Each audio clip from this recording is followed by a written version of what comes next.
which has been announced at MWC 2015. It is a very interesting and a great device for the photography lovers out there in the market.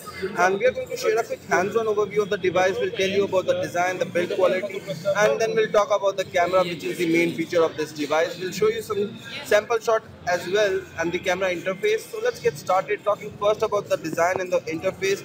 This device is quite sleek and lightweight. As you can see, the device is not very heavy. It's a 5-inch display device, but still it is very light in nature. At the front you have an 8-megapixel camera, which appears to be quite a great camera because very few devices give you an 8-megapixel front-facing camera. Then you have a 5-inch display which has a full HD resolution. Yes, it's a full HD 5-inch display and it is protected by Corning Gorilla Glass Speed.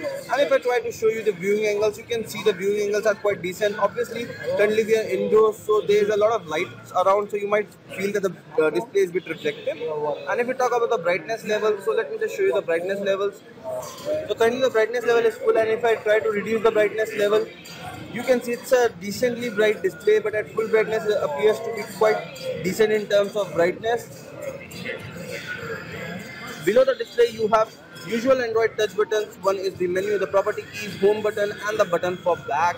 At the top of the device you have a 3.5mm audio jack along with a secondary mic for noise cancellation and a cutout for band. It is for better signal reception. These are the antenna bands. At the bottom of the device you have dual speakers along with centrally placed micro USB port. On the right side of the device you have a lot of buttons and features. You have the camera shutter key, so you get a dedicated camera shutter key here, a small key to switch between camera modes.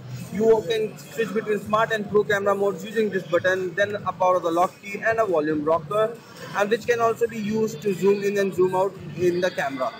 On the other side you have two slots, as you can see.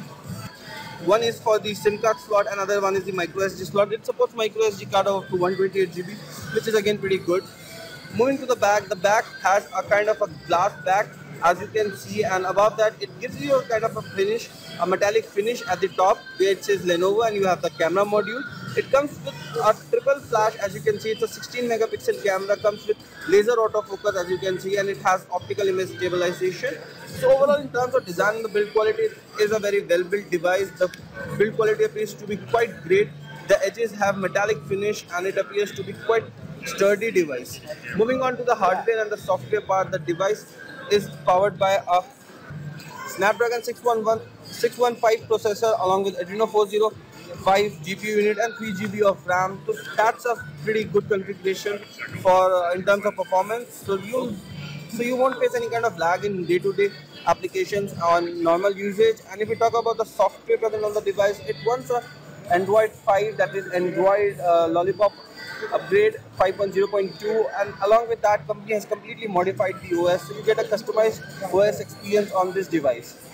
Finally, moving on to the camera application, which is the main feature of this device. Currently we are in the Pro mode, and if you want to shift to a simple mode, just slide the key above it and you will go into the smart mode. There you don't get additional features in the Pro features, but if you want high settings, if you want a lot of settings, and if you want to manually adjust all the settings, you can go into the Pro mode by simply swiping this key or shifting it to the Pro mode.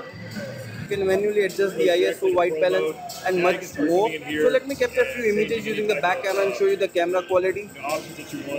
So here are a few images which we have captured using the back camera, and if you look at the image clarity and the quality, it appears to be quite great. It is a device meant for the photographers or the people who love photography and want to carry a mobile device with them. So it's a pretty good device in terms of camera quality. It captures images with a lot of details and clarity, as you can see. Even the front camera appears to be quite good. It can capture good quality selfies as well because it's an 8-megapixel front facing camera.